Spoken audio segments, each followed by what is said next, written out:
Waalaikumsalam. Waalaikumsalam. Suara saya terdengar dengan jelas ya? Terdengar, Bu. Ya, terdengar. Dengar, Bu. Oke, kita mulai kuliah hari ini. Baik,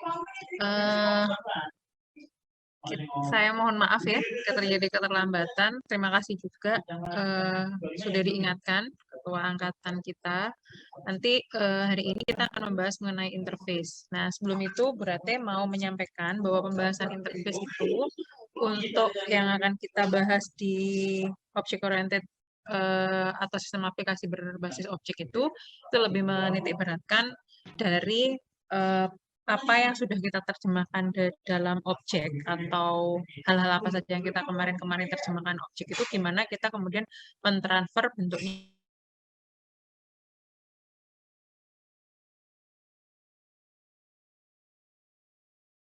aplikasi.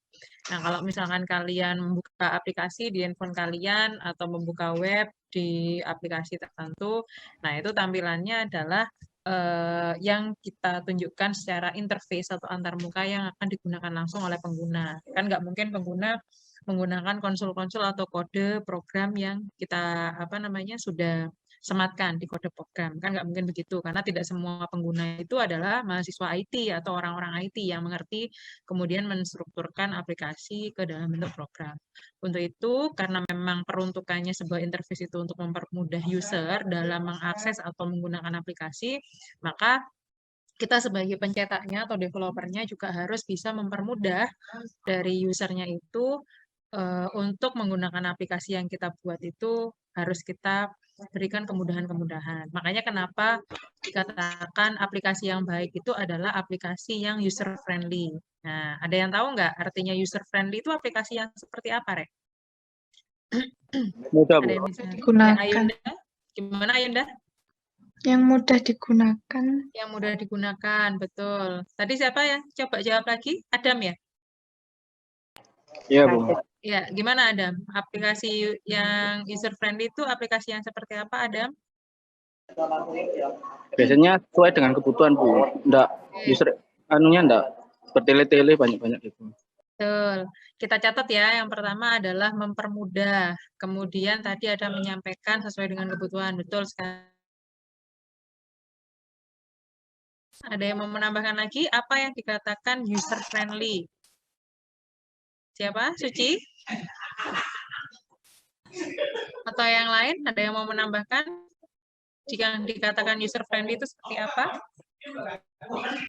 Bisa digunakan semua kalangan. Bisa digunakan semua kalangan. Artinya orang yang tidak atau bukan orang yang bidang IT pun bisa menggunakan, gitu ya, Dik ya? Tadi siapa jawab ya? Saya. Oh, Pak Rizul ya? Pak Rizul ya? Oke. Iya. Jadi, betul sekali yang dikatakan oleh teman-teman semuanya bahwa aplikasi yang user friendly itu yang mudah, yang sesuai dengan kebutuhan. Yang mudah itu yang dimaksud seperti apa? Ya yang pasti tadi semua kalangan itu bisa menggunakan. Tentunya yang akan membutuhkan aplikasi tersebut. Misalkan kalau SIM online itu penggunanya siapa saja ya, Rek? Mahasiswa. Wah, Ya, betul. Siapa lagi? Dosen. Siapa lagi? Quest tamu. Oke, karena tamu bisa mengakses, betul. Karena waktu kalian belum mahasiswa, kalian mengetahui alur-alur, kemudian kegiatan-kegiatan pun juga di sana. Bahkan kalian tidak harus teridentifikasi untuk mendownload beberapa panduan-panduan. Nah, kalau kita, misalkan saya coba contohkan ya, kita bahas yang paling dekat adalah aplikasi website Police dan ini SIM online.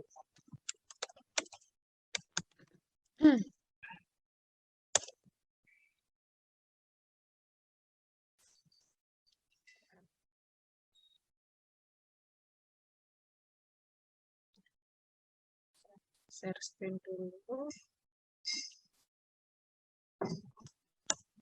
Nah, dari share screen saya ini adalah aplikasi official dari websitenya Police. Nah, ini yang tadi saya sampaikan sebagai SIM online.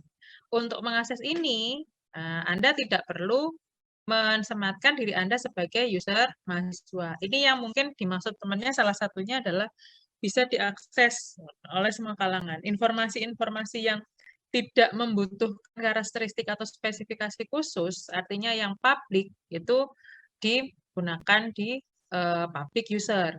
Kalau misalkan aplikasi-aplikasi yang memang private, nah itu ya private user. Ada aplikasi yang peruntukannya untuk protect, yang terlindungi. Kita tidak hanya terprivasi, tapi juga ada beberapa hal yang memang kita proteksi dari aplikasi tersebut. Itu biasanya terdampak di hal-hal yang memang sangat privasi sekali sifatnya.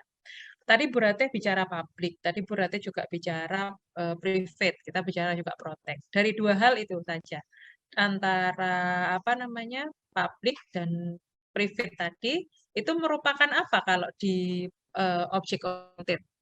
Kemarin sempat dibahas sudah dengan Pak Aji, kita menyebutnya sebagai Modifier.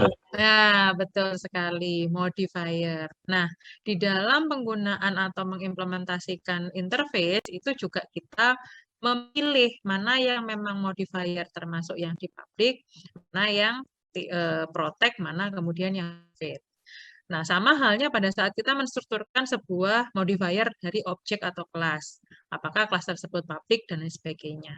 Dalam memilih interface juga seperti itu.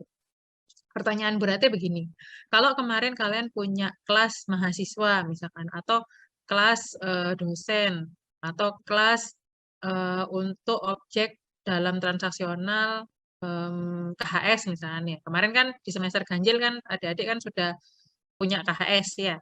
Jadi kan sudah pernah mengakses ya SIM online PolWJ ini kan sudah pasti sudah tidak asing dalam mengaksesnya. Nah, untuk itu dalam pembagian kelas-kelas tersebut kita kan tanpa kita sadari sebenarnya kita mengakses beberapa kelas yang memang secara konten coding itu publik, misalkan kelas mahasiswa, kelas dosen gitu ya. Itu kelas publik, tapi ternyata secara struktur interface dia terprivate. Betul nggak? Ya kan? Kalau kita Iya, Bu. mau mengakses KHS, bisa nggak langsung dari sini kita cari tombol KHS? Kan nggak nemu ya? Kita harus login terlebih dahulu. Ya, kita harus login terlebih dahulu. Baru kita bisa mengakses KHS kita. Atau kita melihat kuesioner yang kita melakukan pengisian di akhir semester. Nah, itu kita ternyata di private. Padahal pada saat kita code atau bukan coding, itu adalah kelas publik. Jadi tidak serta-merta, walaupun kelasnya publik, maka interface-nya juga akan di publik. Kembali lagi, seperti yang tadi kalian juga jawab, bahwasanya tergantung apa kebutuhan, termasuk kebutuhan menata mana sifatnya informasi-informasi atau fitur-fitur yang bersifat publik, mana fitur-fitur yang bersifat private, bahkan protect atau default. Sama halnya seperti yang ada di modifier yang memang dikembangkan dari sudut pandang coding atau pemrograman berorientasi objek. Nah, saya ulangi ya. Jadi kalau modifier di apa namanya kode program itu juga memang ada peruntukannya kelas mana saja yang publik dan seterusnya. Nah, untuk interface tidak serta-merta. Misalkan kita kelas kita itu publik di beberapa komponen yang memang dalam satu fitur. Kemudian apakah itu artinya berarti kelas kita adalah kelas publik? Tidak selalu, tergantung kebutuhannya. Bahwa seorang mahasiswa KHS itu harus nggak? Oh iya, karena berakibat privasi terhadap mahasiswa tersebut. Maka ya kita harus private. Kalau misalkan seperti yang kita tampilkan di sini ya, info tentang kartu tanda mahasiswa. Ini kan tidak harus mahasiswa artinya berupa privasi. Semua mahasiswa harusnya bisa memperoleh informasi ini, tidak perseorangan fitur yang akan diproporsikan. Maka ini kita bisa buat interface-nya secara publik. Atau kalau kalian coba pahami atau coba melihat. Nah, ini kan adalah tampilan web official ya, profile dari Politeknik Negeri Jember. Kalau web profile itu rata-rata semua akses fiturnya adalah fitur publik. Ada yang tahu nggak kira-kira kenapa sebuah aplikasi yang dikatakan web profile itu pasti kebanyakan adalah akses publik. Kemudian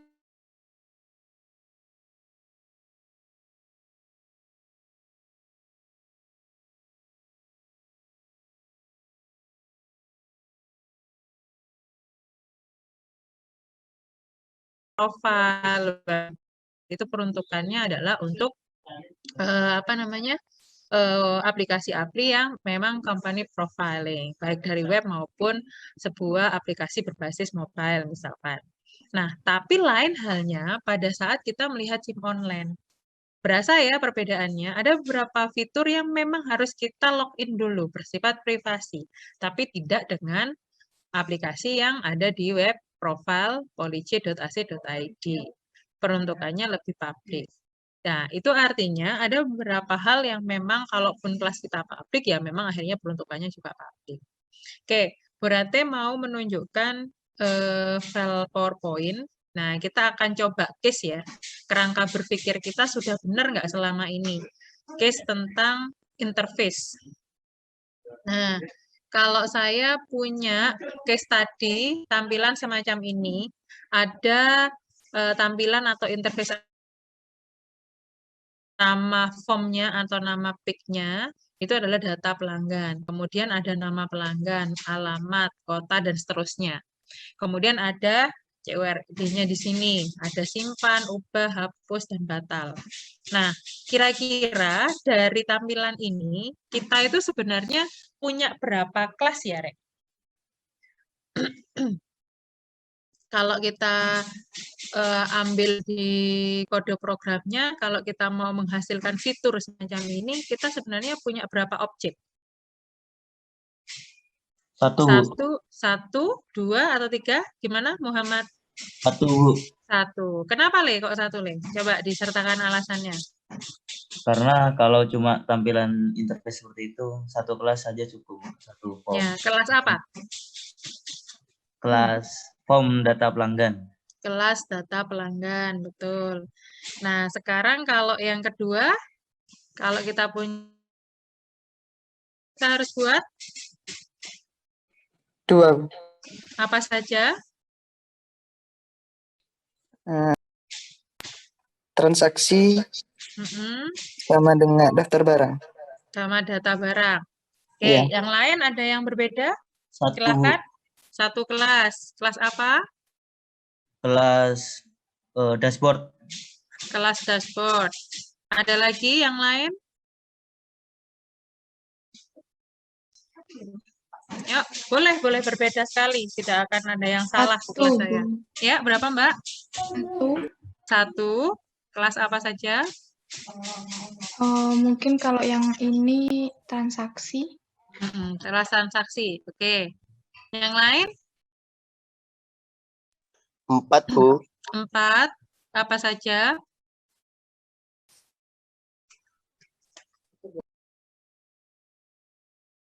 Ya, 4 apa saja? 1.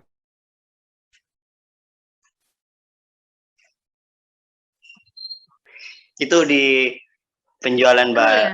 Bahrul Ya. ya? Oke, Ya. betul. 1 apa saja, Rul? di ini di apa di kelas yang ini Bu, yang kasir toko itu yang penjualan barang. Oke. Penjualan. Kelas penjualan. Terus kelas Ya. apa lagi? Itu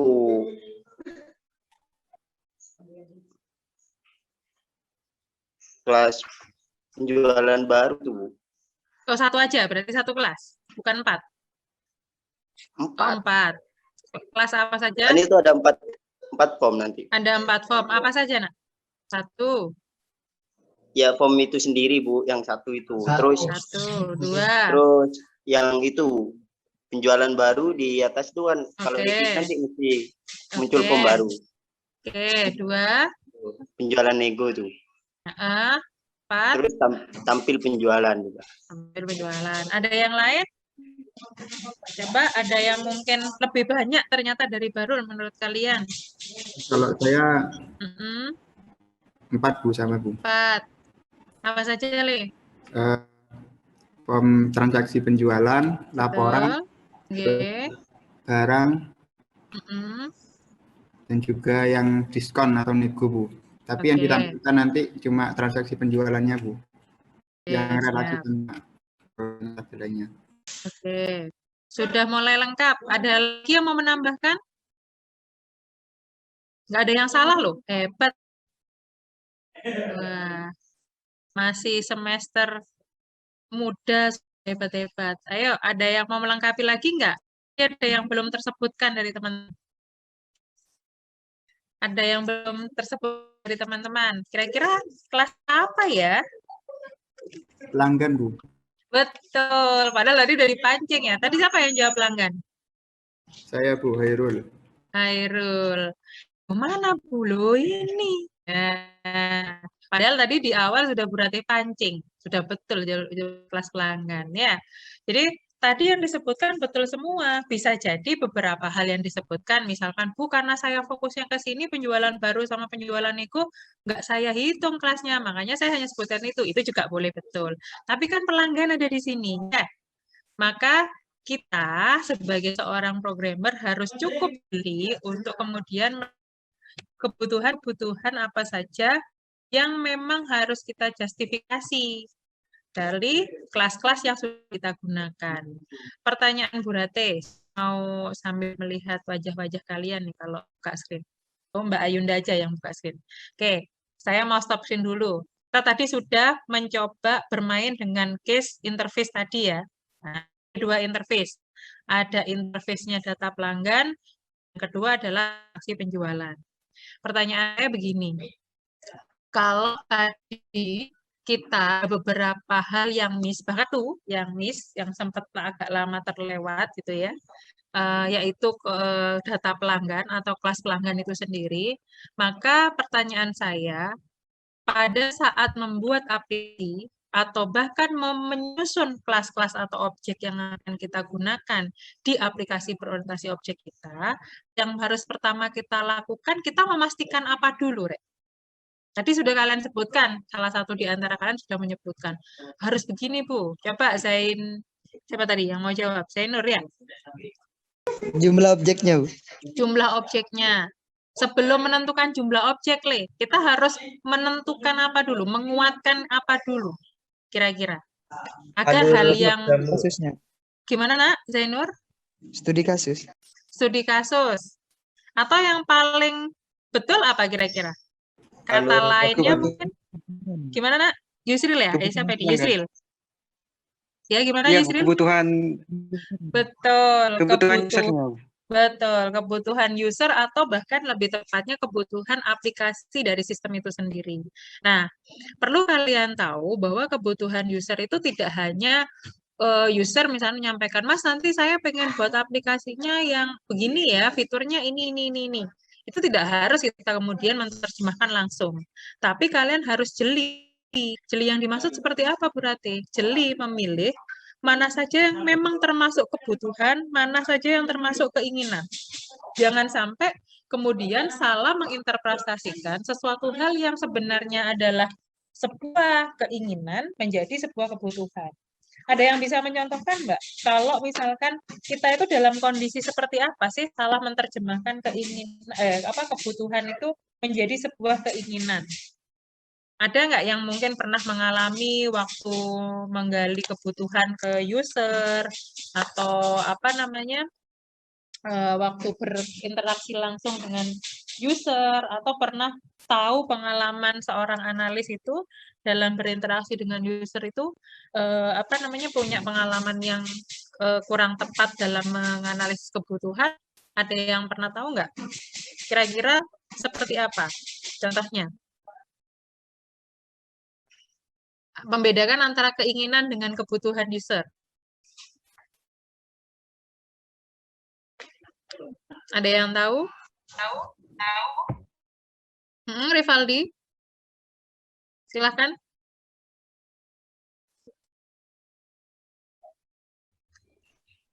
Ada yang mau jawab? Rivaldi mungkin tadi sudah buka. Sudah kena pencetan.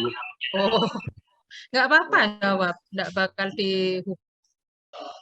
Gimana? Ada yang tahu nggak kenapa apa yang dikatakan sebuah keinginan, apa yang dikatakan sebuah kebutuhan. Pertanyaan saya sederhana untuk memudahkan kalian menjawab.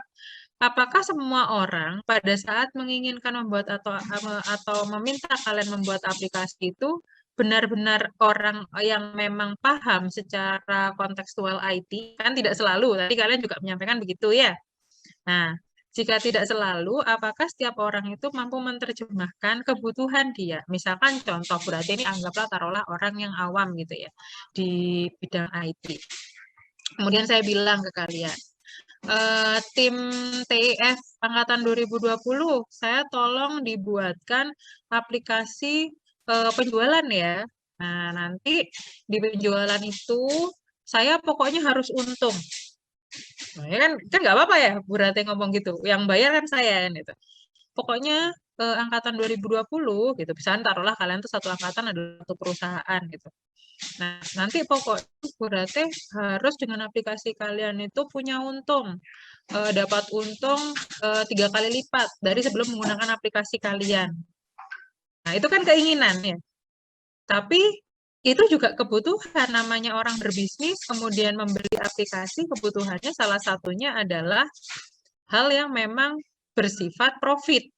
Ya, keuntungan. Nggak mungkin sudah beli aplikasi mahal-mahal ke kalian, kemudian tidak menghasilkan profit. Ya kan? Terus kemudian, oh, keuntungannya seperti apa? Pasti kan tanya gitu ya kaliannya. Yang bagaimana Bu Rate gitu. Nah, keuntungan itu apakah hanya berupa hitungan langsung profit dalam berupa pendapatan dengan nominal? Kan tidak selalu. Misalkan profit dalam hal kecepatan bertransaksi dengan customer-nya. Nah, itu juga profit ya. Kan juga sesuatu yang memudahkan bisnis kita atau meningkatkan dari nilai value, atau value dari bisnis kita. Kemudian hal-hal yang berkaitan dengan lain. Maka kita harus tahu dan jeli sekali membedakan antara kebutuhan dan keinginan dari pelanggan kita. Kalau misalkan kita tidak jeli, walhasil kita hanya memenuhi keinginan-keinginan saja. Yang lebih ekstrim lagi, kalau kemudian kita memaksakan apa yang kita yakini atau yang kita pahami itu adalah hal yang memang betul untuk aplikasi itu, kemudian kita buat tanpa mengkonfirmasi ke klien kita. Contohnya misalkan, tadi Bu Rate sudah contohkan ini ya, tampilan ini. Misalkan menurut saya ya kasir toko itu harus begini. Nah, ternyata dia itu punya problem. Problem utamanya adalah dia itu sering kehilangan barang. Nah, di transaksi dilihat nggak ada barang itu terjual. Misalkan barang ini B006 ini tidak terjual, padahal masih apa namanya stoknya harusnya masih 5 gitu. Tapi ternyata tinggal sisa 3. Nah, itu kan kebutuhan yang harus kita solusikan ya, Rek ya. Berarti artinya kita harus meningkatkan nilai fitur yang awalnya mungkin tidak bisa kita tahu. Ini kemana ini? Ya, kan itu. Atau ada komplain dari customer, sebaliknya. Customer tidak merasa membeli, tapi setelah sampai rumah, dia lihat barangnya tidak ada. Nah, itu kan juga komplain yang harus kita tangani. Itu sebuah hal seperti itu harus kita antisipasi di aplikasi kita. Dengan cara seperti apa? Misalkan kalau ada 2 masalah yang didapati oleh sang owner kasir toko butik cantik ini, kira-kira menurut kalian solusi salah satunya adalah menambahkan kelas apa? Ini ya, misalkan masalahnya ada customer yang protes, tidak merasa membeli barang itu, tapi di notanya ada, kemudian dia kembali, atau dia sudah merasa membeli barang itu, tapi ternyata di kantong belanjaannya tidak ada barang tersebut, kan seperti itu. Padahal sudah di notanya juga sudah tertampilkan. Nah, itu kan bisa jadi ada kesalahan dari tokonya, bisa jadi juga pelanggannya membuat alasan. Kira-kira kalau misalkan ada problem semacam itu, atau stoknya sudah berkurang di data, tapi barangnya masih banyak, atau sebaliknya barangnya tinggal sedikit, stok di transaksi atau di aplikasinya masih banyak. Kira-kira kalau misalnya problemnya seperti itu, atau dua hal tadi, hal yang pertama bisa kita lakukan menambah kelas apa atau menambah apa yang bisa kita tambahkan memenuhi kebutuhan tersebut. Ada yang jawab?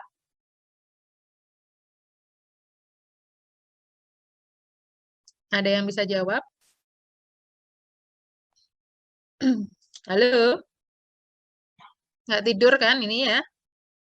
Berapa orang ini?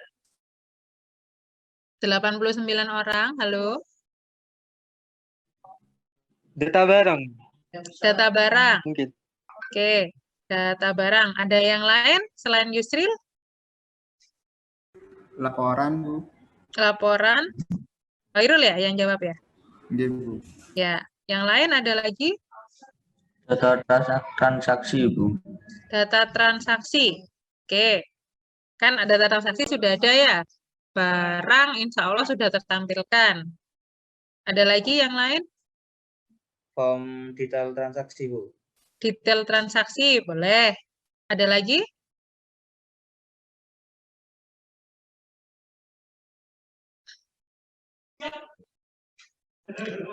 Memungkinkan nggak kalau seandainya hal ini terjadi karena di aplikasi ini kita tidak mengetahui siapa yang bertanggung jawab atas transaksi JL0063. Siapa? Ya, Bukan, Bu. oke. Berarti kita butuh apa, Rek? Kelas? Pegawai atau kasir? Data admin. Data admin, boleh. Oke. Maka hal seperti itu yang dimaksud kita bisa memenuhi kebutuhan dari pelanggan kita. Oke. Nah, kalau misalkan secara konseptual oriented user interface atau UI, kita itu biasanya melakukan list terlebih dahulu. Ya, melakukan justifikasi list terlebih dahulu. Apa saja yang mau ditampilkan dalam satu fitur tertentu. Kita klasterisasi kebutuhan kelasnya. Kemudian apa saja dari tampilan tersebut yang akan kita justifikasi. Setelah kita lakukan analisis seperti dua hal yang kita lakukan tadi, kita sudah bisa memecahkan kelas apa saja di dalam setiap fitur, biasanya kita harus menentukan layout. Nah, ada 10 step yang bisa kita lakukan dalam menerjemahkan layout untuk mengimplementasikan kelas-kelas atau objek di dalam object-oriented interface. Nah, kita lakukan list terlebih dahulu, apa saja yang memang dibutuhkan, kemudian tiap topik atau frame, jadi kalau pemrograman berorientasi kalau berbasis mobile itu kita sebutnya frame, kalau berbasis web kita sebutnya page, kalau atau halaman. Kemudian kalau berbasis data-data visual itu kita berarti bicara form. Ya, tadi ada temannya juga yang menggunakan form. Nah, kita checklist, kemudian kita detailkan untuk apa? Untuk kemudian memastikan apakah info dari checklist tersebut itu sudah sesuai atau belum. Yang dimaksud begini, misalkan tadi kita contohkan, ini, waduh, kayaknya kalau checklist dari penjualan barang itu ada barang yang dibeli, kemudian ada yang membeli, ada yang menjual, kan itu ya, ada yang bertanggung jawab itu, ada transaksi. Nah, minimal ada 4 itu. Mana yang di sini belum terpenuhi? Misalkan tadi kita belum memenuhi di kasirnya. Kita checklist, oh kalau kasir ini nanti dia bisa mengakses apa saja dan lain sebagainya. Itu kita lakukan di dijustifikasi. Nah, ini kenapa saya selalu sampaikan, bahkan di beberapa pertemuan yang lalu, bahwasanya kalau adik-adik memang merasa kuat mungkin dari SMK atau SMA-nya itu didesain gitu ya, itu tidak perlu kemudian karena masuk TIF merasa waduh saya kok kayak salah jurusan dan lain sebagainya, kok ini lebih matematis, lebih ke teknis gitu ya. Bahwa kalian harus tahu, nanti ke depan kalian juga akan ada mata kuliah memang basically kaitan dengan user interface juga, bahkan UX, experience. Nah, dari porsi itu kita harus bisa mengekspertkan diri juga. Jadi, kan kalau berarti sudah pernah bahas ya, bahwa di development life cycle-nya sebuah pengembangan aplikasi, itu yang pertama adalah menganalisa kebutuhan. Kemudian part yang kedua adalah membuat desain, baik desain dari flow-nya, desain dari algoritmanya, maupun desain dari layout atau interface-nya. Jangan salah, orang yang memang UI UX itu bukan orang yang ecek-ecek, yang kemudian dia nggak pakai coding itu kayak loh. Jangan salah, dia juga harus memperhatikan langkah-langkah dan benar-benar harus jeli terkait dengan kebutuhan interface-nya. Jadi kalau adik-adik memang dulu dari SMK iya atau memang punya basic secara otodidak belajar waktu masih SMA atau masih SMK itu memang senang ke desain interface, nggak apa-apa lebih ditingkatkan. Banyaklah belajar dalam proporsi yang lebih tepat. Untuk menerjemahkan apa? Tadi itu tidak mudah ternyata menerjemahkan sebuah kebutuhan proses atau algoritmatik ke dalam bentuk layout atau desain sistem. Nah, kemudian dari checklist itu, misalkan kita mau buat list detail sama list sama detailnya. Ya, nanti kalau ini harus menghasilkan apa. Kita klik fitur ini kita menghasilkan apa. Atau ternyata kita buat 2 columns. Ya. Jadi ada 2 kolom yang memang berisi listnya, kemudian adalah berisi detail dari aktivitasnya. Ini yang dicontohkan di 10 layout ini adalah mobile application. Nah, kita nanti tentunya berbeda kalau checklist yang ada di web. Nah, ini dari fitur-fitur kemudian di list, kemudian detail dari itunya sudah kita siapkan. Step selanjutnya adalah kita melihatnya dari skala aspek besar. Apa saja yang memang harus kita justifikasi di fitur-fitur. Contohnya misalkan, tadi kita sudah list, kita punya kelas ini A, B, C, D, dan seterusnya. Banyak. Tadi kita sudah sebutkan minimal ada 4. Nah, untuk transaksi itu kita membutuhkan apa saja. Untuk data barang, tadi kita bicara stok dan sebagainya. Untuk kemudian seorang pegawai yang akan kita terjemahkan sebagai kasir yang di sini itu seperti apa komposisinya. Jadi hal seperti itu kita akan detailkan. Untuk kemudian kita terjemahkan dalam bentuk mockup. Ya, mockup itu ya memang seolah-olah sesuatu hal yang masih perencanaan atau perancangan.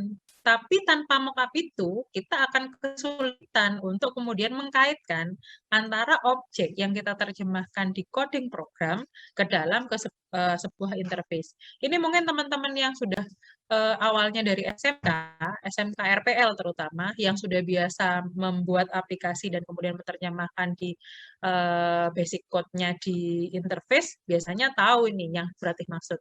Kalau kita tidak bisa mengkaitkan antara hubungan kode program ke implementasi desain sistem. Jadi langkahnya juga tidak mudah. Jadi ini nanti akan detail ya, akan detail lebih dijelaskan di mata kuliah UI UX. Nah, ini kalian ada pengetahuan awal, di mana pengetahuan awal itu kita membuktikan bahwa tidak serta-merta sebuah aplikasi itu langsung, ada objeknya 10, langsung nanti ditampilkan 10-10-nya. Ada filtering. Dari satu objek itu kita terjemahkan dalam bentuk tabel di dalam database. Dari tabel itu field mana saja yang kita tampilkan. Ya, kan tidak semua field. Contoh misalkan, kalau kita lihat di sini, pelanggannya hanya nama pelanggan aja, kode pelanggan tidak ditampilkan. Padahal saya yakin di tabel pelanggan itu ada kode pelanggan, alamat, dan seterusnya. Tapi yang ditampilkan di sini hanya mengambil dari nama pelanggan saja, tidak pada kode pelanggan atau ID pelanggan, kemudian tidak menuliskan alamat, nomor handphone, dan seterusnya. Ya sesuai dengan kebutuhan dari masing-masing interface yang mau kita tampilkan. Itu yang harus diperhatikan. Sehingga materi yang kali ini akan kita bahas adalah mengisyaratkan bahwa kita itu walaupun sudah punya banyak objek, tetap harus filtering. Objek itu dalam bentuk penerjemahan dalam bentuk database-nya seperti apa, jadi dari kelas kemudian dari ERD-nya seperti apa, relationship diagram, tabelnya itu seperti apa, kemudian kita akan menerjemahkan dalam aplikasi seperti apa. Bijaklah dalam menentukan hal tersebut. Tidak serta-merta. Nah, ini pasti kalau yang dulunya pernah membuat beberapa aplikasi, ada yang menerjemahkannya langsung. Kalau misalkan data barang, itu misalkan dicontohkan di sini. Ini semua, Bu, nama field yang ada di tabel data barang saya keluarkan. Nah, bisa jadi hal itu tidak selalu dibutuhkan. Ya, ini kalau misalkan kebutuhan untuk apa namanya editing data pelanggan mungkin oke. Nah, ini pun masih ada yang di hidden. Ada yang tahu nggak? Yang di hidden kira-kira field ada yang tahu dari data pelanggan ini yang di hidden? Kode pelanggan. Nah, betul sekali kode pelanggan. Nah, dari tidak serta-merta ya, sekali lagi kita kemudian menerjemahkan. Ya, adik-adik kalau misalkan apa namanya masih menerjemahkan, mohon maaf ya, kalau agak bersih. Jadi kalau apa namanya kita menerjemahkan dari proporsi yang seperti itu mungkin mudah, tapi kalau misalkan kompleksitasnya aplikasinya bukan hanya kasir toko, saya yakin kalian harus cukup jeli untuk memetakan dan dalam implementasi di suatu proyeksi. Oke, kemudian apa di sini juga contoh di email ya. Object-oriented user interface di email apps atau di apa di example-nya. Nah, di sini ada function oriented. Ini yang saya maksud pemilihan list fitur. Jadi dalam yang di bawah ya list fitur itu yang di bawah. Kita itu dalam aplikasi email itu bisa ngapain aja sih? Gitu kan ya. Bisa unread email, kemudian compose atau mengirim, menjawab, meneruskan, menghapus, dan seterusnya. Ini contoh sederhananya. Nah, tapi ada hal yang kita eksekusi dengan menggunakan function ini, yang kita sebut sebagai object oriented dari user interface, yaitu email itu sendiri, ya kan? Nah, emailnya, ini misalkan contohnya adalah contoh list email. Contoh list email. Nah, dari masing list email ini, kita bisa melakukan read unread email, kemudian mengirim, dan seterusnya. Kita bisa memperlakukan itu, checklist yang ada di dalamnya, baik di inbox maupun di send, di draft, dan lain sebagainya, itu bisa menggunakan beberapa fitur function yang ada di sini. Sama halnya pada saat kita punya kelas. Nah, dari kelas apa misalkan user, kemudian kelas email inbox-nya sendiri atau emailnya sendiri, kemudian nanti kelas-kelas yang lain, kita itu punya function apa saja. Nah, kalau function ini, menurut kalian, kalau kita terjemahkan dalam kontekstual istilah di object oriented, lebih berdekatan dengan apa, Rek? Atribut, behavior, atau apa? Method. Behavior. Ada yang jawab method tadi. Ya, jadi bisa dikatakan method, bisa dikatakan juga behavior. Nah, dalam menentukan object oriented UI, itu juga ada istilah dalam peruntukannya untuk method user interface atau yang kita tadi sebut sebagai behavior. Nah, jadi function-function di oriented user interface itu kita juga harus bisa memilih. Oh, kalau kita misalkan punya form tadi data barang, behavior-nya apa aja? Tadi behavior-nya apa aja? Behavior-nya yang di sini? Ubah. Ya, betul. Mengubah, menghapus. Betul. Nah, jadi dari situ behavior-nya kita juga bisa lengkapi. Berarti kalau field, nama, alamat, dan sebagainya bisa kita sebut sebagai? Atribut. Betul, pintar, atribut. Sehingga di interface pun itu istilah dari modifier ya. Tadi kita sudah sepakat ya. Kita mulai dari awal belajar modifier ada. Kemudian apa lagi, Rek? Kelas ya atau objeknya. Kemudian kita belajar juga ada atribut di dalam interface. Kita juga belajar yang ada namanya behavior atau metode dari yang atau dilakukan di fitur itu atau aplikasi tersebut. Jadi di dalam penyusunan interface itu kita tidak kemudian mengindahkan konsep object oriented. Makanya mata kuliah kita disebut sistem aplikasi berbasis berorientasi objek itu dari semua siklusnya, mulai algoritmanya, kemudian kode programnya, kemudian interface-nya. Bahkan kemarin kita sempat mempelajari tentang kolaborasi, bahkan si hardware-nya sendiri pun itu termasuk objek yang harus kita terjemahkan dalam orientasikan sebuah aplikasi. Kesimpulannya sampai sejauh ini, kita benar-benar mempelajari kontekstual membangun sebuah aplikasi itu tidaklah serta-merta. Ya, ada beberapa hal yang harus benar-benar kita perhatikan. Ternyata saya sudah tahu loh kalau apa namanya, dengan behavior tambah dan simpan transaksi di tampilan kasir toko ini, ya itu adalah tombol. Nah, itu tombol itu apa? Komponen ya namanya ya. Tombol sama simpan transaksi itu komponen. Tapi tombol tambah dan tombol simpan transaksi itu merupakan behavior dari objek penjualan barang atau kelas dari penjualan barang atau transaksi penjualan barang. Sehingga kita menerjemahkan itu akan lebih bisa detail, maka kita juga tidak lewatkan beberapa hal yang memang menjadi kebutuhan di metode tersebut. Oh, ini mau metode menyimpan transaksi. Ada behavior melakukan persimpanan transaksi.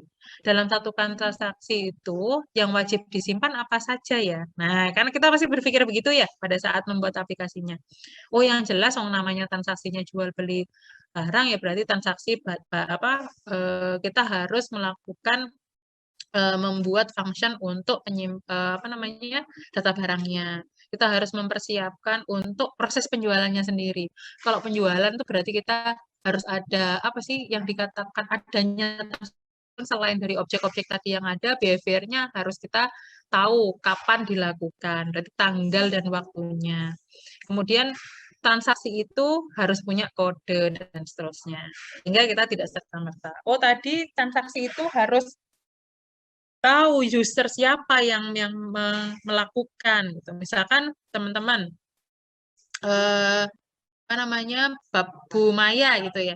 Bu Maya kita contohkan meminta Bapak Ibu dosen untuk menginputkan nilai mahasiswa. Nah, Bu Maya harus tahu, harus dapat report dari aplikasi SIM online. Bahwasanya siapa nih? Oh, Bu Rate nih yang mengumpulkannya Bu ini sama aplikasi berorientasi objek, bukan Pak Aji. Nah, tahunya dari mana? Berarti pada saat penginputan, maka user yang melakukan penginputan dari nilai tersebut harus tercatat di transaksional KHS list dari mahasiswa aktif. Sehingga Bu Maya tahu. Nanti Bu Rate ditegur sama Bu Maya. Bu Rate, belum menginputkan Bu Rate. Aji ternyata sudah menginputkan tapi keliru. Nanti Pak Aji ditegur oleh Bu Maya. Nah, catatan-catatan aktivitas user itu dibutuhkan nggak di dalam satu fitur tertentu. Itu juga kita pastikan. Jangan-jangan untuk menginputkan nilai itu kalau nggak tahu siapa, nanti pada nggak ngaku, berarti juga nggak ngaku. Sudah kok Bu Maya, gitu ya. Nah, itu juga ternyata dibutuhkan. Maka yang dikatakan kebutuhan itu pasti juga akan berdampak ke sana. Sama halnya seperti berarti tadi sampaikan. Ada pembeda antara pada saat kita mewawancarai user, kebutuhan sama keinginan. Kalau pas tanya Bu Maya, apa kebutuhannya? Saya butuh dosen-dosen mana saja yang sudah menginputkan, mana saja yang belum. Bu Maya ditanyain begitu. Kalau berarti ditanyain, bisa jadi saya egois. Pokoknya bisa nginput nilai gitu. Apa Mas, Mbak, Mbak programmer, pokoknya saya mau bisa dosen itu bisa nginputkan nilai gitu ya, yang cepat pokoknya nggak usah nunggu lama-lama gitu. Nah itu, tapi saya tidak menyebutkan di keinginan saya itu bahwasanya saya harus mencatatkan diri saya siapa yang menginputkan. Nah itu menjadi sesuatu hal yang bersifat lebih ke keinginan tapi tidak pada kebutuhan. Paling mudah seperti apa toh Bu Rate kalau kita membedakan mana yang keinginan, mana yang kebutuhan? Paling mudah adalah kembalikan ke core bisnisnya. Kalau core bisnis dari transaksi penginputan nilai atau KH itu memang bersifat lebih pada kontekstual untuk menginputkan nilai, maka yang bertanggung jawab atas nilai itu ya harus dimasukkan. Artinya hal-hal yang berkaitan dengan kebutuhan nilai tersebut harus ada. Contoh nama mahasiswa, nama mata kuliah ya toh, jumlah SKS, apalagi yang ada di KHS kalian itu. Nama data mahasiswa, data dosen, data mata kuliah, ya. Apalagi? Prodi golongan, Bu. Golongan, semester, nggih. Ada lagi nggak yang tahu? Angkatan, Bu. Angkatan, apalagi? IPK-nya, Bu. IPK-nya, ya. Kemudian, ada lagi? Nilainya, Bu. Belum ya, belum disebut. Nanti kalau sudah ada data mahasiswanya, ada SKS-nya, ada nama dosennya, lah ini IPK piye ngitungnya kok tiba-tiba saya 4 ini. Kan saya nggak terima, Bu, tiba-tiba IP saya 4 ini saya nggak terima gitu. Mungkin ada ya kali ya, tapi kalau 4 kayaknya diem aja itu. Tapi kalau, "Loh, Bu, ini kok bisa 2,0 ini nilai saya?" Kan itu. Itu kan harus dipertanyakan kalau nggak ada justifikasinya. Contoh lagi, pernah tahu notanya ini ya, di Alfamart atau Indomart gitu ya. Kira-kira itu kebutuhannya kelas atau objeknya apa saja, Rek? Objek barang, pasti. Apa lagi?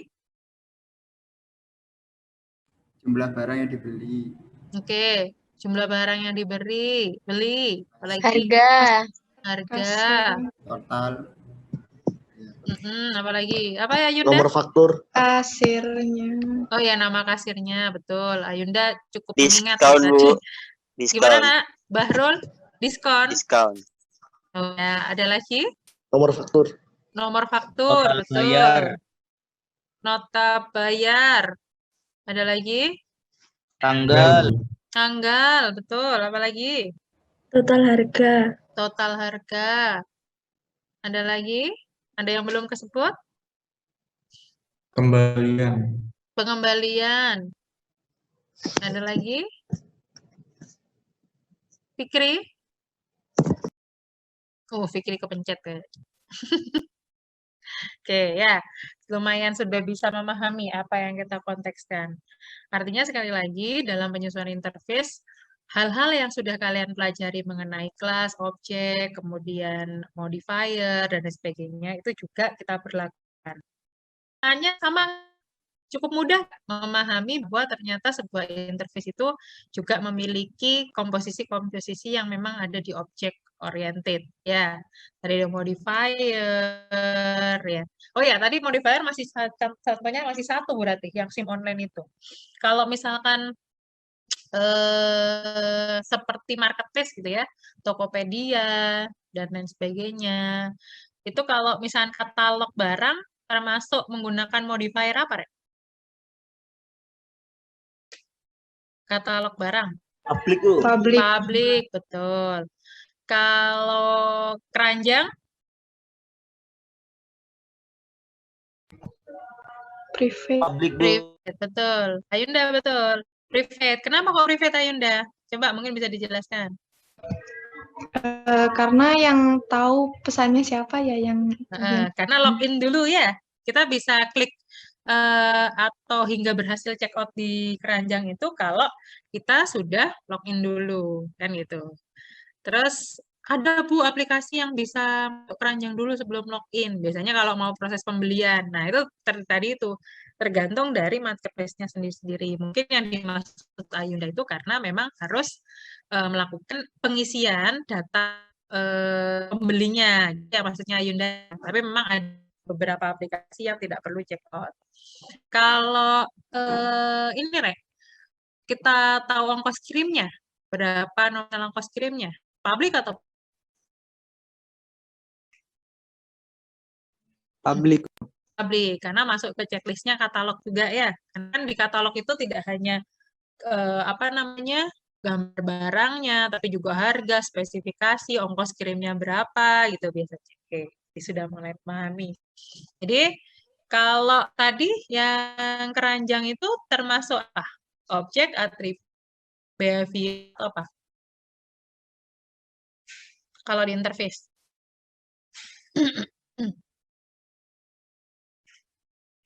Kalau di interface termasuk apa?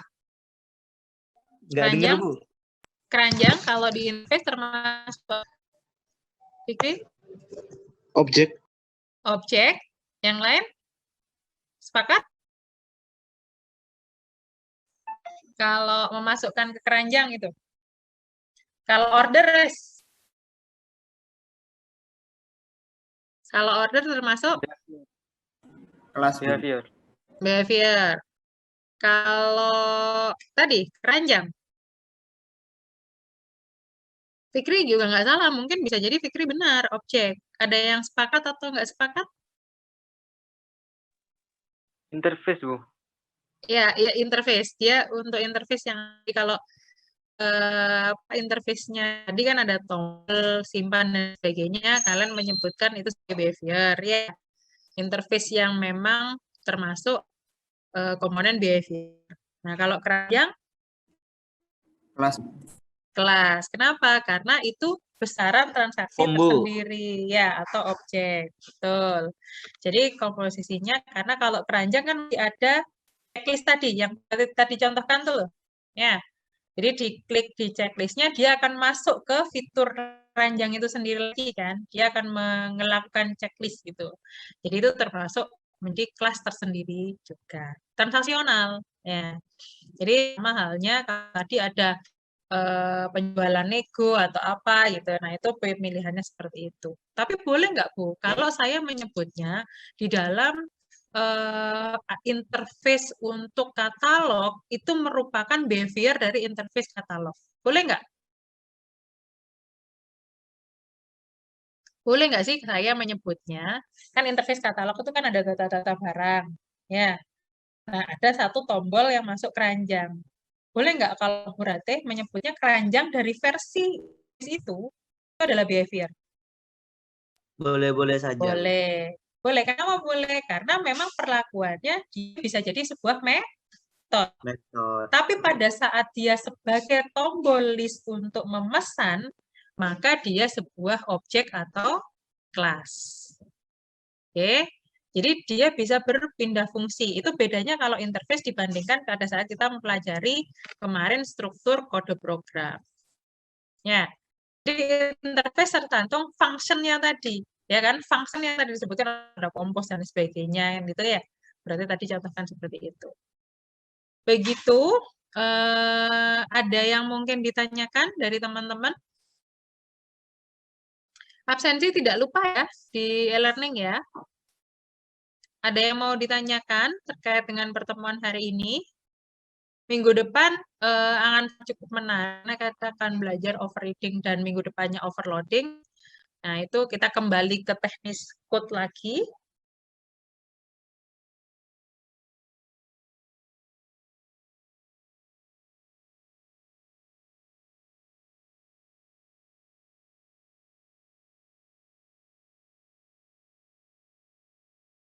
Overloading. Oke, kalau tidak ada yang ditanyakan, saya cukupkan sekian. Terima kasih. Semoga tetap sehat selalu. Hal-hal yang memang sekiranya bisa kalian pelajari di luar apa yang saya sampaikan, silahkan. Saya rasa kebutuhan kalian tidak serta-merta hanya selesai pada saat pertemuan di Zoom meeting saja. Kalian bisa banyak mendapatkan wawasan dalam aspek dan bentuk yang lain. Kalaupun ada hal yang mau diskusikan, silahkan melalui grup chat yang sudah kita punyai, berarti insya Allah akan mengoptimalkan untuk bisa membantu menjawab di sana. Sekali lagi terima kasih untuk pertemuan hari ini. Kami akhiri. Wassalamualaikum warahmatullahi wabarakatuh.